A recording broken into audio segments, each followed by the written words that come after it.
Hello and welcome. Today I have another true crime story for you. If this is your first time here, hi, my name's Rachel, and I've started doing this thing where I try to do a little bit of self-care and tell you some sort of true crime story or mystery story or something like that while I just take off my makeup, do a little skincare, and get ready for my evening. I did makeup the last time because I was shooting during the day, but it all falls under the umbrella of self-care. I hope you'll join me as you get unready for your day or get ready for your day, whatever the case may be.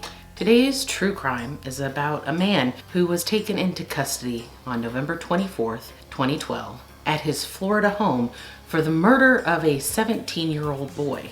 This man was Michael Dunn, at the time a 45-year-old software developer, and the boy was Jordan Davis, a high school student from Jacksonville.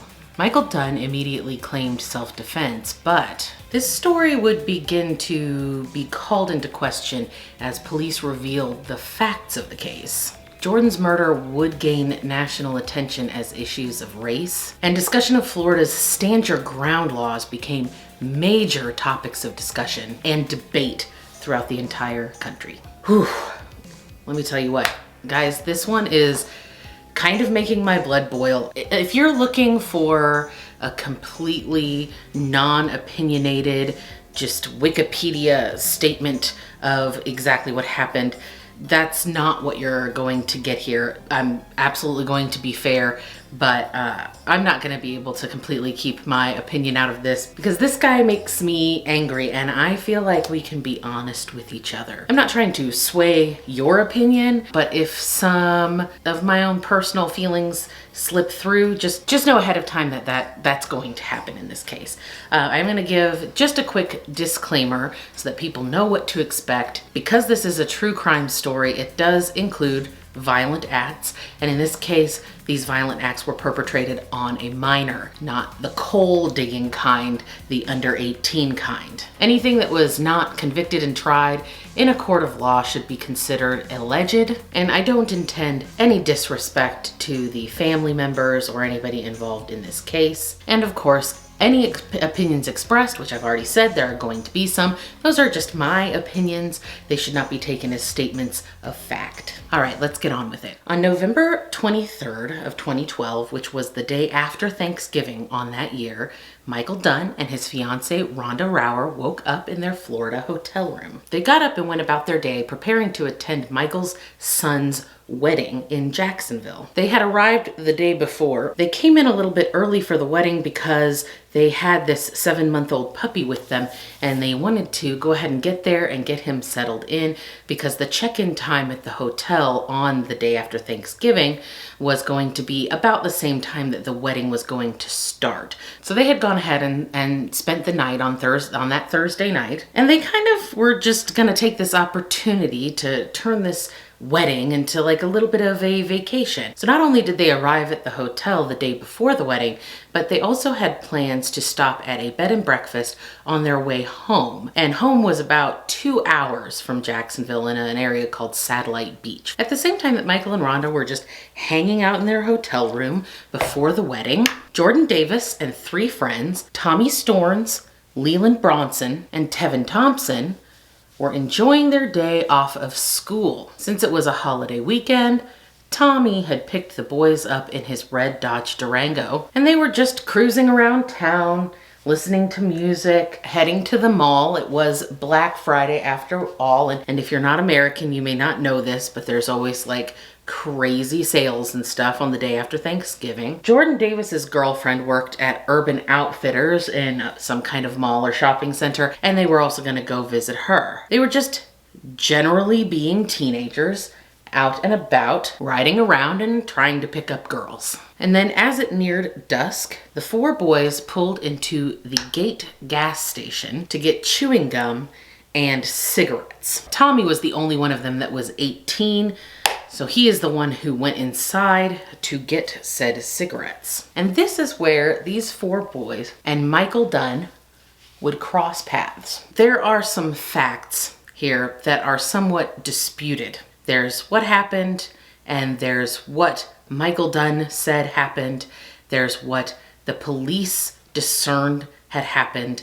There's multiple witnesses. So what I'm going to do is give you a rundown of the timeline based on what we absolutely know, facts that are not disputed by anyone. As we get more into the interrogation and the trial, we can talk a little bit about who said what. So Tommy, as I said, is the driver of the red Dodge Durango. He pulls up and he gets out and goes inside the store, leaving his 3 friends inside the car. Then Michael Dunn pulls up with his fiance in their vehicle, parking right next to the Durango. Now the boys were listening to rap music, and they were listening to it pretty loud and with the bass very low, meaning it was very audible. And I'm thinking to myself, this is something that I've done a bazillion times, right? Hung out with my friends, pulled up to get gas or whatever, and just kind of like left the music bumping, hanging out. It's a nice, beautiful day. I personally don't find this act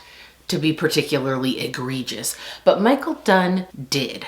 And he asked the boys if they would turn their music down. At the point Michael asked them to turn the music down, his fiance's already gone into the store. She's buying wine and some potato chips to take back to the hotel room with them. So she doesn't really know any of this is going on. When Michael asks the boys to turn down their music, initially they do. In fact, they turn the music off. But then Jordan Davis, who's sitting in the back seat, tells his friend in the front, turn the music back on. You know, turn it back up. We don't have to do what this guy says, basically. And so they do, and the music resumes. And if you want my personal opinion, I don't know if you do or not, I don't have a problem with this. This isn't somebody's home. This is outdoors in a completely public space, and they're just pulling up. They're only gonna be there for a couple of minutes. So I don't really see any urgent need for them to turn their music down. What I don't understand right now, and I have a hard time getting into, is Michael Dunn's sort of reasoning behind even asking them to turn the music down in the first place. It just doesn't seem like it's probably that big of a problem to have your music up. It's neither here nor there. Now, at some point, Michael and Jordan have some words to each other. The exact details of what were said and what was done would become like the biggest part of Michael Dunn's trial later on. But what we know for sure is that Michael Dunn and Jordan Davis had some back and forth words. And at some point, Michael Dunn reaches into his glove box and pulls out a handgun that he keeps there on a regular basis. He unholsters it, pulls back the slide, and begins opening fire on the SUV full of teenage boys. Now, Tommy has come back to the car only moments before Michael Dunn began shooting. Confused and panicked,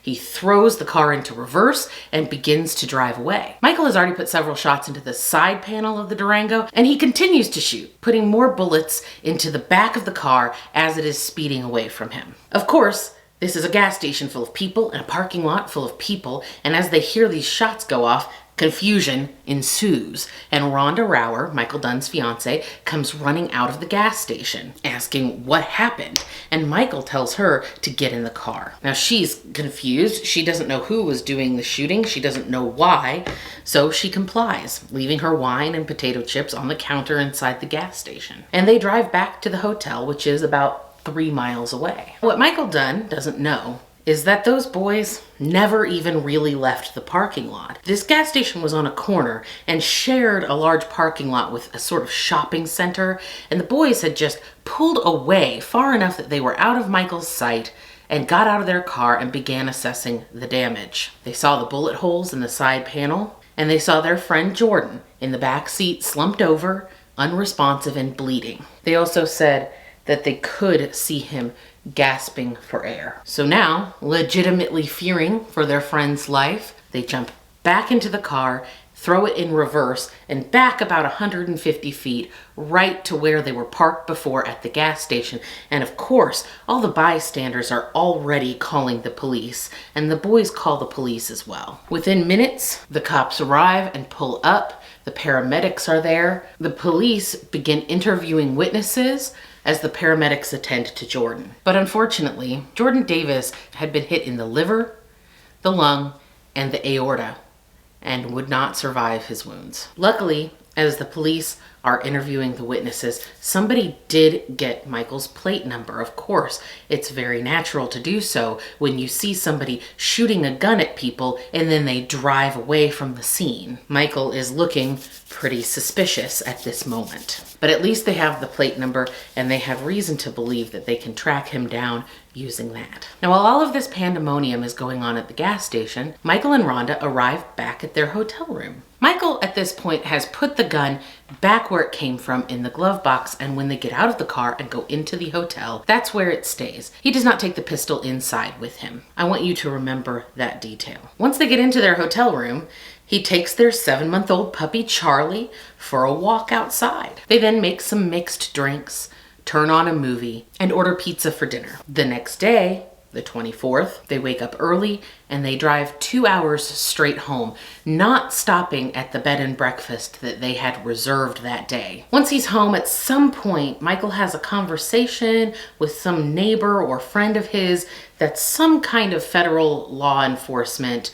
It's not made very clear what this guy does, but he does have a conversation with this man, and he'll bring this conversation up later during his interrogation. And it's not that clear if this friend of his then called the police. But at some point, the police end up calling Michael at home to have a conversation with him about what the heck happened. Unbeknownst to the officer that is talking to Michael on the phone, other officers have already been dispatched to his home. I'm thinking it's probably the Jacksonville police, because when they got his registration off of his car, they looked it up, found his home address, and sent people there to arrest him. And that's exactly what they do. They pull him out of his house, they let him know that they want to bring him in for some questioning, and that's what they do. They bring him in to interrogate him. And this whole interrogation is taped, so we can watch the whole thing. As a matter of fact, I'm going to leave a link to that down in the description so you can watch it for yourself. But I'm going to give you a brief overview of like the important information. In my opinion, this man never at any point during this acts like he has been arrested. Oh, I need to do some skincare. And I suppose that it's possible that he didn't know he was being arrested at this time. But if he didn't, then that's his bad, because they did read him his rights and he signed it. And usually if you're brought in by the police and they're reading you your rights and you're signing it, you're being arrested. I don't know, but he definitely doesn't ask to speak to an attorney. He just starts talking. And although when you're under arrest and you're suspected of committing a crime, the worst thing you can do for yourself is not ask for an attorney. I'm kind of glad that Michael didn't in this case, because as he keeps yapping away to the police, he's just kind of hanging himself. And although he would change details later during his trial, the jury was able to watch what he said on that very first day that they brought him in. The first thing he does constantly and frequently is talk about how he was in fear for his life. He claims that Jordan threatened to kill him. Of course, he doesn't know the kid's name. He just indicates as to where the kid was sitting. But based on his description, the police know that it's Jordan he's talking about. Again, this is what Michael says happened. So his window was up and he rolls down the window to confront the boys after he supposedly hears Jordan threaten his life. He asks, "Are you talking to me?" And then he says he saw the boy reach down to grab something that Michael thought was a shotgun. Then he says he reached into the glove box, pulled out his gun, and shot off 4 shots. He also takes the time to point out that they were supposed to stay in a very expensive bed and breakfast the next day, but they were so upset that they just came right on home. I don't understand why he would even need to give this detail, that the bed and breakfast was very expensive, except that he's trying to, I don't know, demonstrate to the police how upset he was, how scared he was, that he couldn't even go to this B&B that he had spent all this money on. It just seems like a really strange detail. And there's a lot of this kind of thing going on during this entire interrogation. And again, he continues to repeat, I was in fear of my life constantly. He says that night in the hotel after the shooting, he and Rhonda were both up all night.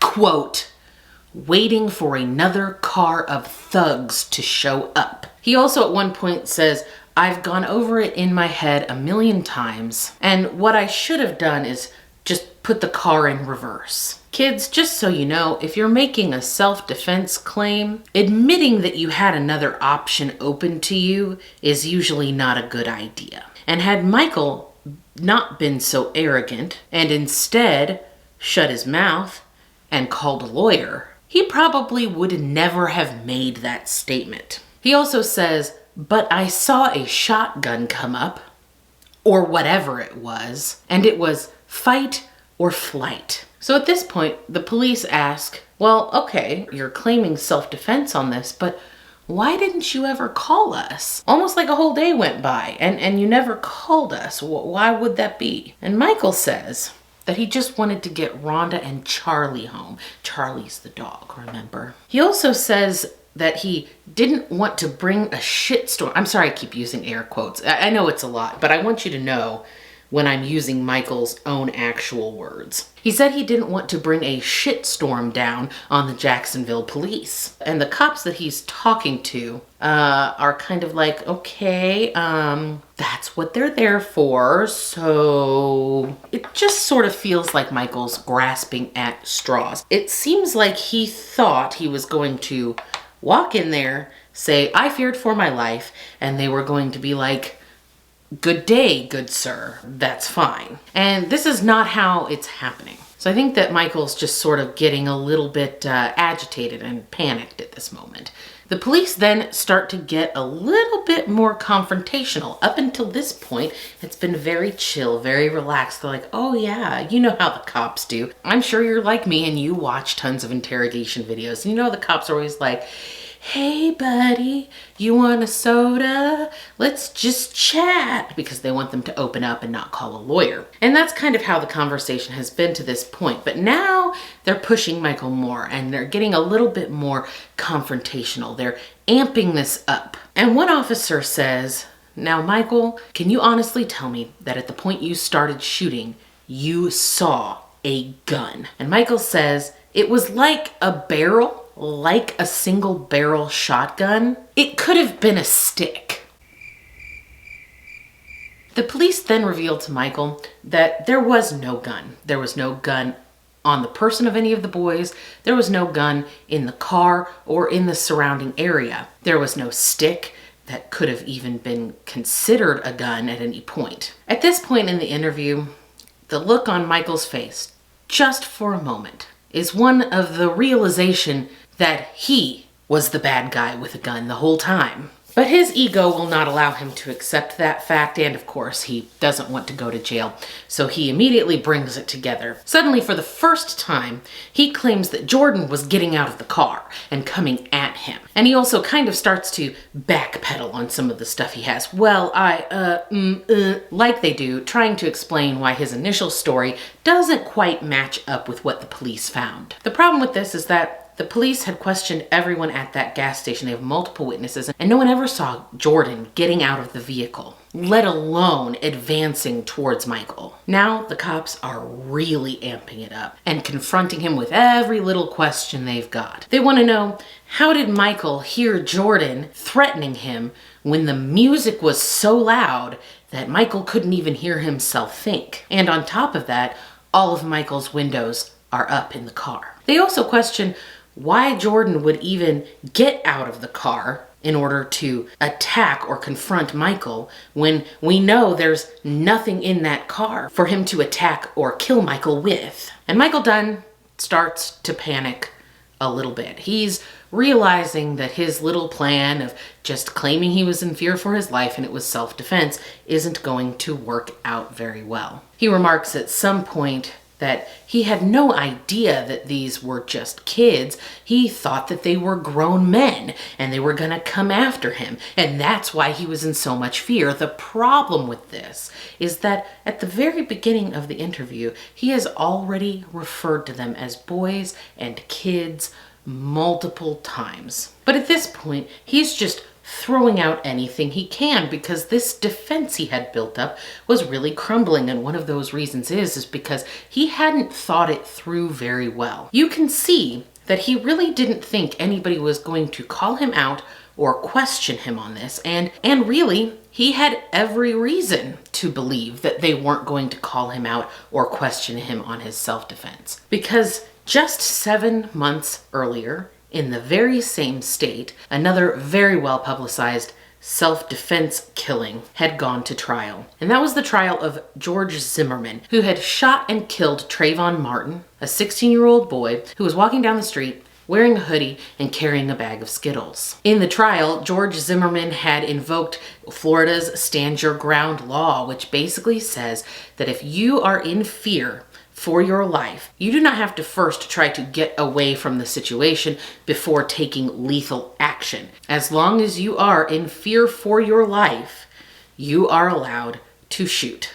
or to kill. And the main thing about the Stand Your Ground law is that it then puts the burden of proof onto the prosecution to prove that you could not reasonably have felt that your life was actually in danger. George Zimmerman was acquitted of that shooting based on the Stand Your Ground law. A lot of people thought that this was a very serious miscarriage of justice, and I can only assume that Michael Dunn thought it was pretty awesome because that's exactly what he was trying to claim here. Michael Dunn literally lives in the exact same state as George Zimmerman. He was also a gun nut and very anti-gun control, and this was something that he was very passionate about, so he definitely would have known about George Zimmerman and his defense strategy and the fact that he was acquitted. So obviously, based on this, Michael didn't think that he was really going to have to put up much of a defense, and he certainly never considered that he might be arrested. So finally, the cops let Michael Dunn know that he is being arrested on charges of the murder of Jordan Davis and the attempted murder of Tommy Storns, Leland Bronson, and Tevin Thompson. And lucky for us, this is the point in the interrogation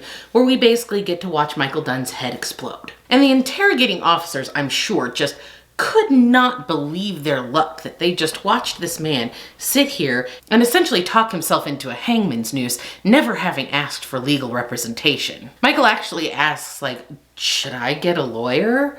There at the end, after they've already told him he's being arrested, and he's already talked after having signed a waiver for his rights. And the cop's like, well, I can't tell you what to do. Of course, the police also question Michael's fiancée, Rhonda Rower. Now, she's not under arrest for anything. They don't believe that she's done anything wrong, really. Overall, she tells about the same story that Michael does, except for the part, of course, that she wasn't there for. But there are a few key details that differ from Michael's story or embellish upon it that would later be brought up in trial. First of all, Rhonda says that when they pulled up to the gas station, the Durango was already there and was already bumping this loud music.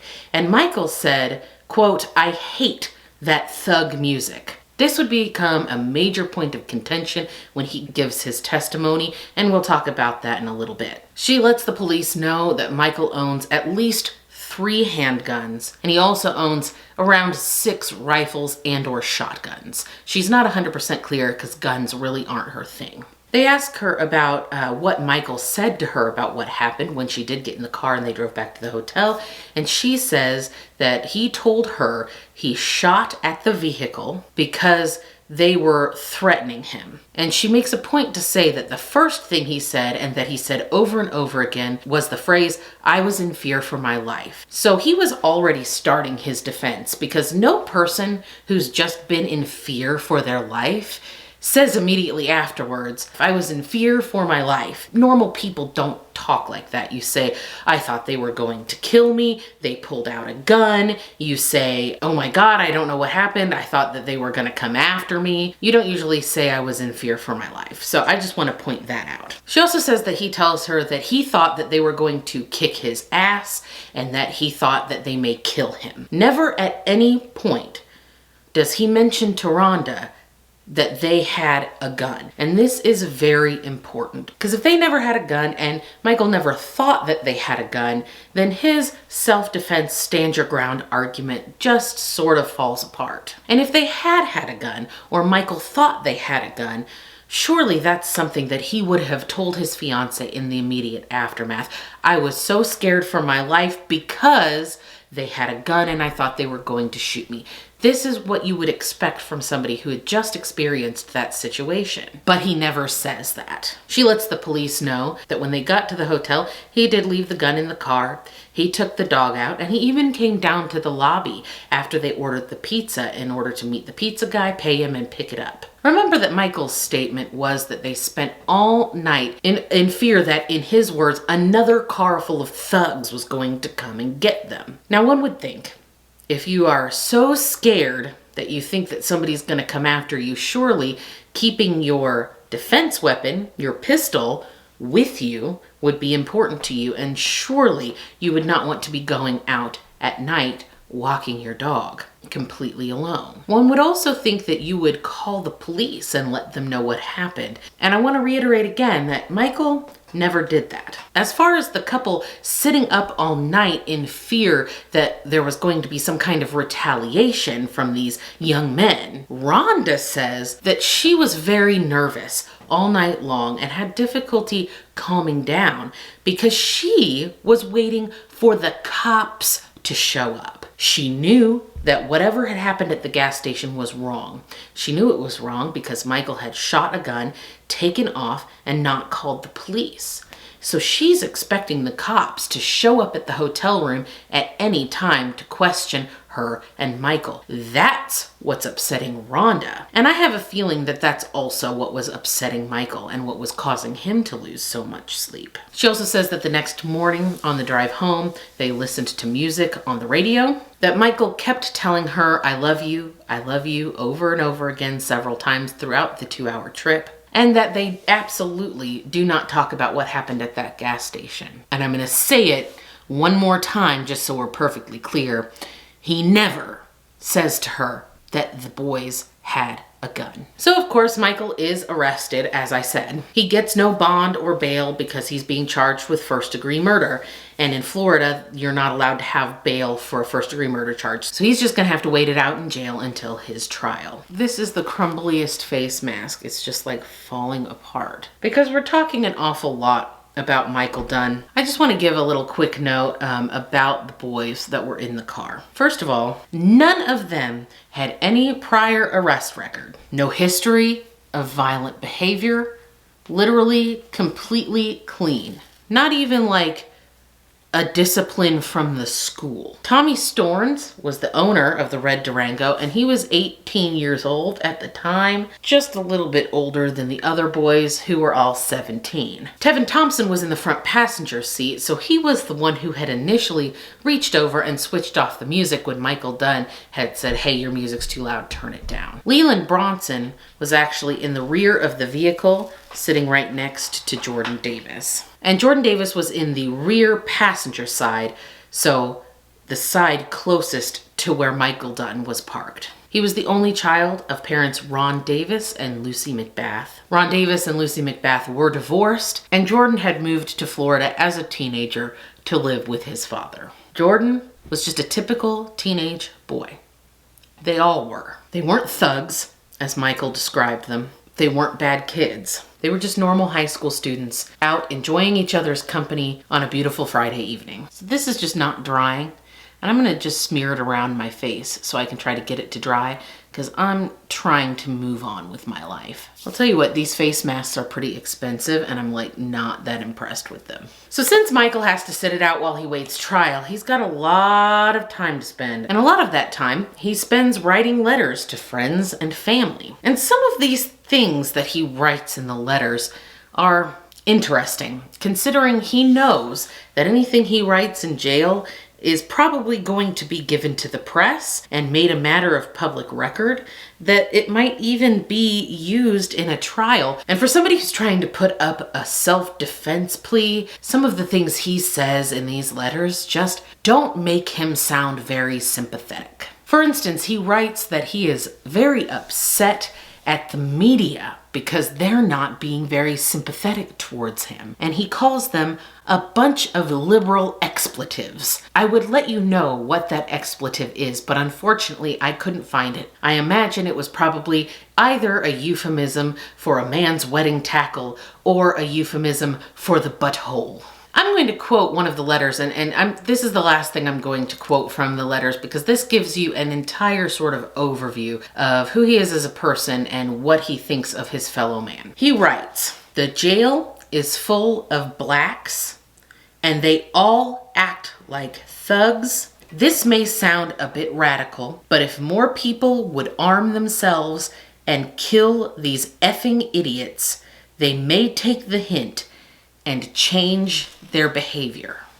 Those words are obviously a little difficult to read and to hear. I can only assume that he wrote them after reading a self-help book entitled How to Look Super Racist at a Time When It Is Incredibly Important for Your Life That You Not Look Racist. There were already a fair amount of people that thought that this killing may have been racially motivated, and I think that Michael Dunn writing things like this really, in their minds, left no doubt. But through this, we really get a deeper view into his personality. The arrogance, the ego, the narcissism.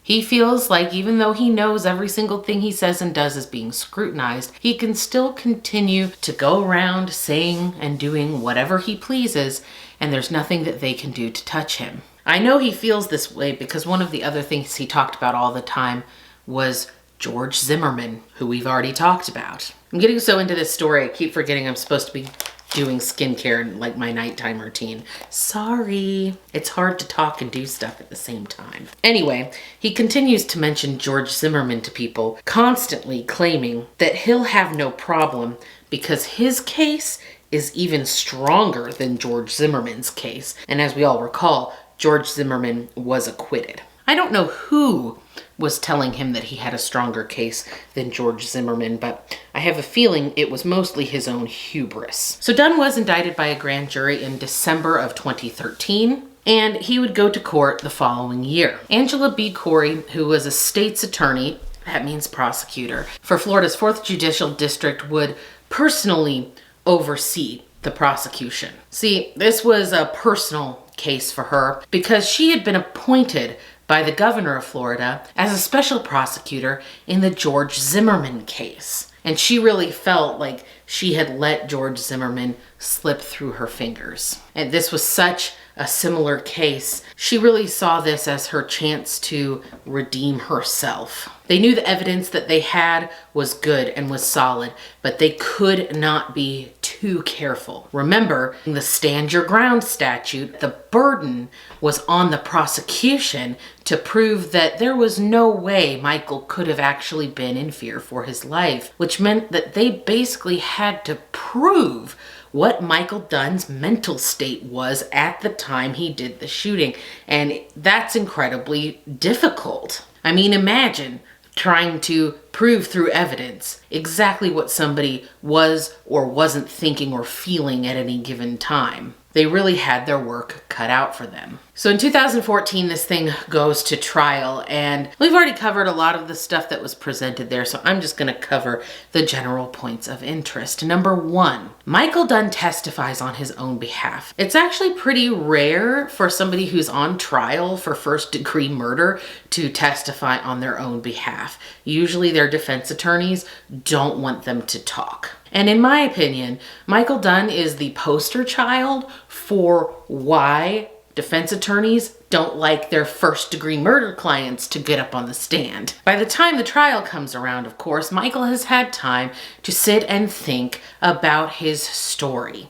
And some details change from that initial interrogation. There is now no uncertainty about the gun. There's no, I thought I saw a gun, or whatever, it could have been a stick. He says it was a gun. I am sure it was a gun. I saw a gun come out of the window. Of course, the evidence shows that there was no gun, but hey. He's also confronted on the stand about his use of the word thug music. Rhonda Rower had said when they pulled up, the music was blaring and he had said, "Ugh, I hate that thug music." On the stand, Michael claims, "No, I didn't say I hate that thug music. I might have said, oh, I don't like that rap crap, but I wouldn't have said thug music. That's just not a terminology I use," which we know is a blatant lie because he used the word thugs in reference to these boys and often refers to people as thugs in his letters. So it's literally just a lie for him to say that that's not terminology he would ever use. It is. It's clearly part of his regular vernacular. And I forgot. So when they're talking to him about the gun and what he saw was a gun, he's like, it was absolutely a gun. He's confronted with the evidence from when he talked to the cops the first time where he said, "I thought it was a gun or something. It kind of looked like a gun to me. It was definitely a barrel. It could have been a stick." He's confronted with that and he goes, "Well, if you listen to it," as if they don't know their job. "If you listen, you'll see that I didn't say any of that until after the cops had told me that there was no gun found. So that's when I started questioning myself." You can take my word for it, but if you're very interested in this, I highly recommend that you go down to the description, click the link where you can watch this interrogation, and you will see that he waffles on whether or not there was a gun in that car way before the cops ever tell him that there was no gun in that car. So this again is just a blatant lie that the jury is going to find out about because they're going to get to see the interrogation tapes. Also, when they're talking about the bullets entering the car and they're talking to him about how many times he shot and why he would have gotten out of the car if he was so scared and why he continued to shoot when they were fleeing. Surely, if you're defending yourself, you're having action done towards you that makes you in fear, not the person going away. So to put bullets into the back of the car certainly looks a little suspicious. And when he's confronted with this, he basically starts like giving expert testimony and he's like, "Well, sure, the door, but the trajectory, and it could have made like a right-hand turn in order to hit the door," like trying to explain why the bullet trajectory doesn't match his story. He's a computer programmer. He's not a forensic analyst. And they've had experts in this field. People who work for the police who do nothing but this kind of work say, this is the trajectory of the bullets. This is how it had to have happened based on where the bullets entered this door. And Michael's just like, no. It could have been a different way. I mean, it's so bizarre. And on the stand, he just comes off as so, and I know I've said this before, but just so arrogant and unlikable. And above all else, he shows absolutely no remorse. He cries, and I say cries because he was doing that thing where he like was like and like dabs at his eyes, but there were no tears, no redness in the face. So he cries about how scared he was for his fiance, and that's why he just lost his mind and had to start raining down a hail of bullets, and how scared he was, and all he could think about was his little 7-month-old puppy Charlie. And as he's talking about Charlie, he's just boohooing. They spend way too much time talking about this dog. I'm assuming that because him showing some emotion and love for this dog is the only thing that makes this man appear to have any kind of human emotion. When they start talking about him shooting and the death of Jordan and all of those things, it's just nothing. I was in fear for my life. And in fact, he would later say on a phone call that this was 100% Jordan's fault and that he, Michael, takes no responsibility for what happened. Now I'm trying to put myself in the shoes of somebody. Let's even say that Michael Dunn's story was correct, that he did shoot in self-defense because he thought there was a gun. I'm putting myself in that position, and then the cops then telling me there was no gun. You never had any reason to be in fear for your life, and a 17-year-old boy has lost his life. I hope that I would be very upset by that. Even if I thought that I was going to get away with it, I would feel so terrible to have been responsible for taking this young boy who posed no danger to me away from his parents and other loved ones, for cutting his life short because I mistakenly thought that he posed some kind of threat to me. It would probably kill me inside. So I absolutely cannot relate to Michael Dunn and his complete lack of emotion over this situation. If you're interested in making up your own mind on this, you know, don't take my word for it. Go see for yourself. You can find the trial on YouTube, just like I did. One other important thing that Michael Dunn claims when giving his testimony in court is that the music didn't start until after they pulled in and parked. Now, this is directly oppositional to what Rhonda Rower had testified to. This is also in opposition to what other witnesses testified to. And there's really only one reason for Michael to have brought this up. And I assume that it must have been something that his attorneys told him to say. Because if that music was blaring so loudly, and Michael is so bothered by the thumping bass, when Michael enters the parking lot, the question is, why wouldn't Michael just park somewhere else? During the interrogation, after they told Michael he was going to be arrested, he kind of put his head down and shook his head and said, well, I'm just thinking that there are a million other things I could have done. Yeah, I think there were a million other things that you could have done, such as moved your car to another area of the parking lot where you didn't have to hear that bass thumping quite so loudly, but you didn't want to do that, did you? Because you felt entitled to have the space that you wanted and to not have to share it with anybody else. It gets me so steamed up. I have to move on. So Rhonda Rower also, gets up and gives her testimony, and she sticks to the original story that she said, even though her fiance just got on the stand and all but called her a liar. She still sticks to her guns, and she comes off as, she speaks very quietly and she comes off very meek, but she sticks to it. I don't know if it's because she's afraid of what might happen to her if she doesn't tell the absolute truth, or if it's just because she's a good person and she thinks that what Michael did was wrong. I'd like to think that it's just because she's a good person and she wanted Jordan's parents to see justice, and as much as she loved Michael, she also knew that he had done something that absolutely wasn't right. So I don't know the woman, but that's what I'm going to choose to believe. Also, all three of the surviving boys testified, and their facts basically back up what the police had found. There were also a few other witnesses.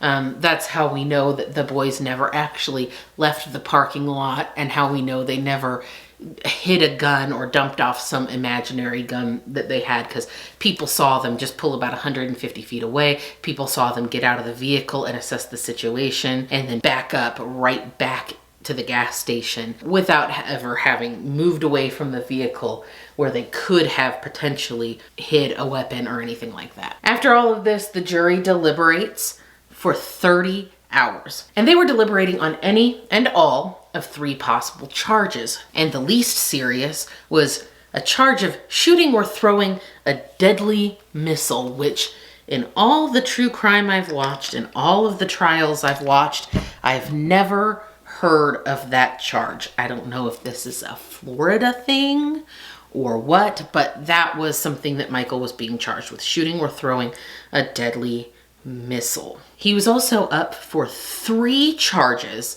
of attempted second-degree murder.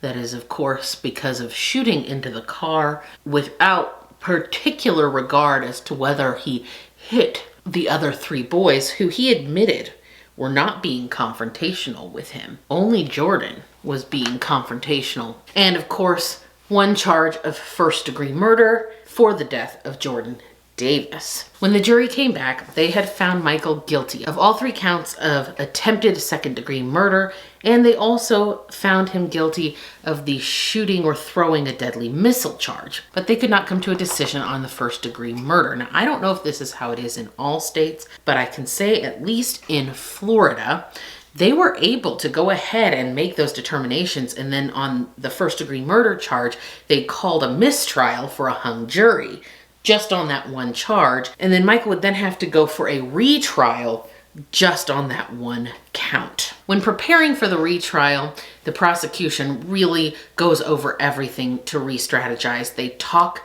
to the jurors to find out why it was that they had gotten hung up, which they are allowed to do. There's nothing untoward about that, because on a new trial, a whole new jury is going to be selected. Basically starts over from scratch. So these jurors that had already served, the prosecution was free, and the defense for that matter, is free to talk with them about why they felt the way that they did. And the prosecution comes out of this deciding that they had not driven the point home enough, that the 4 boys in the Durango did not have any kind of weapon on them, and that they really never posed any threat to Michael, because the evidence showed that Jordan Davis did not get out of the car, and based on other witnesses, there was some cussing and cursing and whatever going back and forth between Michael and Jordan, but that no one had ever threatened Michael's life. The prosecution really needed to get the jury to understand that this was just a man who felt disrespected by a teenage boy who was telling him to F off and F you, etc., etc. And it was this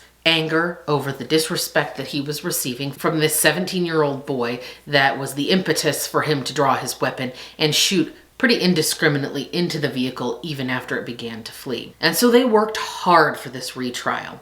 Even though the charges that he had already been convicted of, those were already getting him 105 years in jail, okay? This guy is 47 at this point of the trial, so he's already spending the rest of his life in jail. But remember that Angela Corey, the prosecutor in this case, lost the murder charge on George Zimmerman, and he was allowed to go walk free after killing a 16-year-old boy because he supposedly mistook his bag of Skittles for a gun. And she was not going to let another man get away with murdering a teenage boy. It wasn't just about Michael's time in jail. He was already going to jail. She needed justice for Jordan's parents, and I would imagine to redeem herself for losing the George Zimmerman case. And all of this hard work did pay off, because when they went to the retrial, Michael was convicted by the jury of the first-degree murder of Jordan Davis. He was sentenced to life in prison without the possibility of parole for that, and of course the extra 105 years that he had already received for the other charges. In 2019,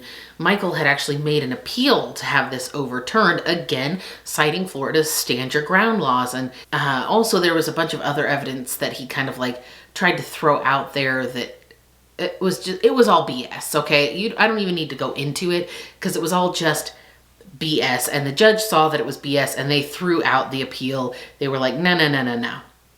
You need just go away. You need to go away. And in my opinion, justice was very served in this case. But that's not totally the end of the story. After his death, Jordan's mother, Lucy McBath, really wanted to make sure that her son's short life had counted for something. And she decided that the best way to try to find some sort of meaning in her only son's death was to try to change things from the inside. So Lucy McBath decided to run for Congress, and she was successful.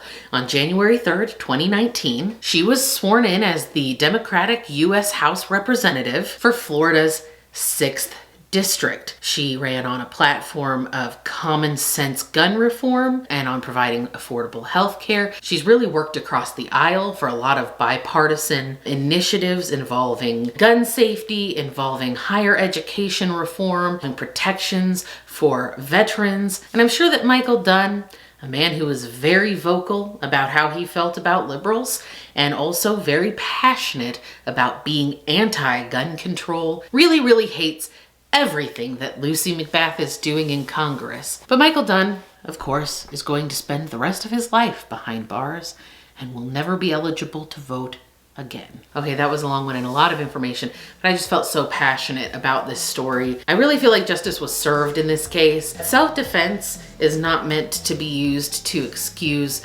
murder. I'm not at all anti-gun. I'm not at all anti-self-defense.